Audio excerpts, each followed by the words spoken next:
Hello everyone, welcome to my channel KLM ideas.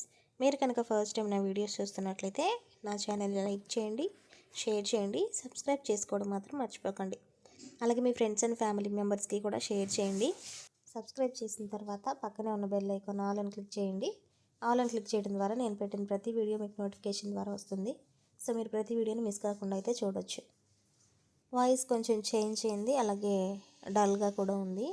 So ఏంటంటే ఇప్పుడు climate మారింది కదా, వర్షాలు పడుతూ ఉన్నాయి కదా మొన్నటి వరకు. సో అందువల్ల అందరికీ వైరల్ ఫీవర్స్ వచ్చాయంట. సో నాకు కూడా వైరల్ ఫీవర్ వచ్చింది. సో అందుకని నీరసంగా ఉంది. సో ఈ వాయిస్ని అయితే ఇగ్నోర్ చేసేయండి. వీడియో చేసి 2 days అయిపోయింది, ఇక ఎడిట్ చేసాను. ఇక వాయిస్ ఓవర్ ఇవ్వాలి, సరే ఇచ్చి అప్లోడ్ చేద్దామని చెప్పేసి ఈరోజు నీరసంగా ఉన్నా సరే వాయిస్ ఓవర్ ఇస్తున్నాను.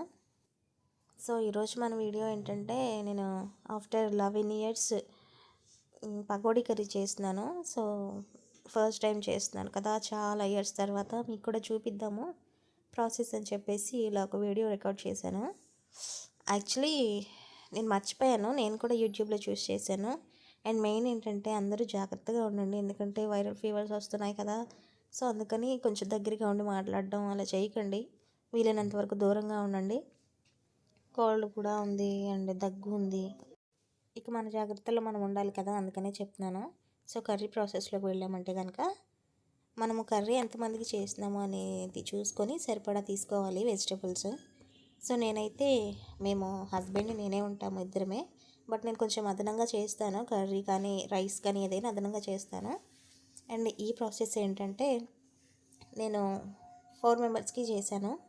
సో దానికి గాను 3 onions తీసుకోవాలి, పెద్దవి పేస్ట్ చేసుకొని ఇలా పట్టుకోవాలి. అలాగే పచ్చిమిర్చి 2 తీసుకోవాలి, అలాగే టమాటాలు కూడా పెద్దవి అయితే 3 తీసుకోవాలి. అన్నిటిని కూడా పేస్ట్ చేసి ఇలా పెట్టుకోవాలి. ఇక నేను పకోడీ ఏమో బయట తెప్పించాను, ఆల్ ఆఫ్ సడన్ అనుకున్నాను చేద్దామని చెప్పేసి. ఇంకా హెల్త్ కూడా బాగాలేదు కదా, అందుకని నేను ఇంట్లో ప్రిపేర్ చేయలేదు, బయట తెప్పించాను. సో 20 rupees పకోడీ అలా వచ్చింది.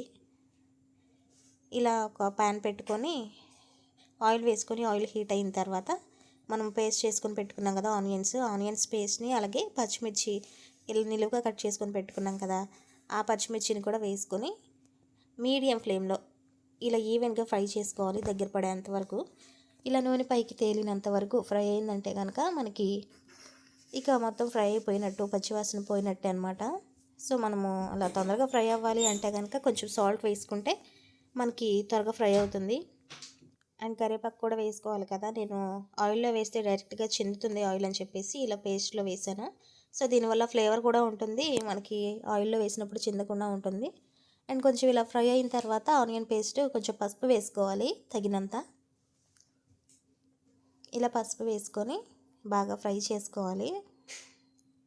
మనం కర్రీ చేసేటప్పుడు ఎప్పుడు కూడా ఫ్లేమ్ మీడియం కానీ సిమ్లో కానీ పెట్టామంటే మనకి కర్రీ అనేది పర్ఫెక్ట్ టేస్ట్ వస్తుంది.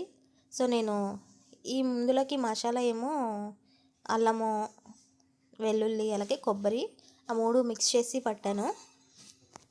సో మసాలాస్ లైట్గా ఉంటేనే మనకి కర్రీ తినడానికి బాగుంటుంది అనమాట. అండ్ ఎక్కువ వేసుకున్నా కూడా గ్యాస్ ట్రబుల్ ఇలా ప్రాబ్లమ్స్ వస్తున్నాయి కదా, సో నేను అందుకని తక్కువ వేస్తున్నాను. సో ఇలా ఫ్రై అయిపోయింది కదా, ఇలా ఫ్రై అయిపోయిన తర్వాత మనం ఏదైతే టొమాటో పేస్ట్ని ఇలా రెడీ చేసి పెట్టుకున్నామో ఆ టొమాటో పేస్ట్ని ఇందులో వేసుకొని బాగా మిక్స్ చేసుకోవాలి. ఇలా ఈవెన్గా సిమ్లో పెట్టుకొని ఇలా మిక్స్ చేసుకుంటూ ఉండాలి. అండ్ ఇది కూడా ఇలా నూనె పైకి తేలుతున్నప్పుడు ఇక ఈ టైంలో మనం కర్రీకి మొత్తం సరిపడా సాల్ట్ వేసుకోవాలి. అండ్ అలాగే నూనె పైకి తేలింది కదా, ఫ్రై అయిపోయినట్టే కారం కూడా తగినంత వేసుకోవాలి. మనం ఆల్రెడీ పచ్చిమిర్చి వేసాం కదా, సో కారం కొంచెం తక్కువ వేసుకోవాలి. నేను కొత్త కారం అప్పుడు పట్టించింది ఫ్రెష్గా వేసాను, సో కొంచెం వేసినప్పటికీ కూడా చాలా ఘాటుగా ఉంది కర్రీ. అండ్ ఇలా ఈవెన్గా ఫ్రై అయిపోయిన తర్వాత మొత్తము మనము ఒక పెద్ద గ్లాసు వాటర్ పోసుకోవాలి. ఇలా వాటర్ పోసుకున్నాక మొత్తం ఒకసారి కలిపేసుకొని మనం ఇందులోకి ముందుగా తీసుకొని పెట్టుకున్నాం కదా బౌల్లో పకోడీ, ఆ పకోడీని వేసుకోవాలి. అండ్ నేను వాటితో పాటు కరివేపాకు కూడా వేసాను. అండ్ మనం తాలింపులో వేసిన కరివేపాకు ఫ్లేవర్ వేరు, అండ్ కర్రీ అంతా రెడీ అయిపోయి లాస్ట్ మినిట్లో దించే ముందు వేసే కరివేపాకు ఫ్లేవర్ వేరు.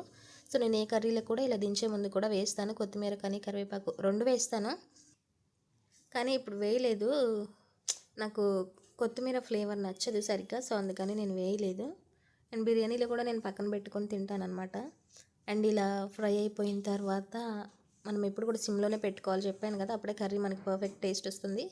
సో ఇలాగ గరం మసాలా, జీలకర్ర పొడి, ధనియాల పొడి ఉంటే వేసుకోవచ్చు. నాకు ధనియాల పొడి అవైలబుల్ లేదు కాబట్టి నేను వేయలేదు. సో ఇలా నూనె పైకి తేలినప్పుడు మనకి కర్రీ అనేది రెడీ అయిపోయినట్టే. నేను బిఫోర్ 11 ఇయర్స్ చేశాను ఈ కర్రీ అని చెప్పాను కదా, అండ్ ఇప్పుడు కూడా నేను లాస్ట్ టైం అభిరుచిలోనే చూస్ చేశాను, అండ్ ఇప్పుడు కూడా అభిరుచిలోనే చూస్ చేశాను. సో మీకు కనుక ఈ ప్రాసెస్ నచ్చినట్లయితే ఒకసారి ట్రై చేయండి. చాలా టేస్టీగా వచ్చింది కర్రీ. అండ్ ఈ వీడియో నచ్చితే లైక్ చేయండి, షేర్ చేయండి, సబ్స్క్రైబ్ చేసుకోవడం మాత్రం మర్చిపోకండి. Thanks for watching. బాయ్ అందరికీ.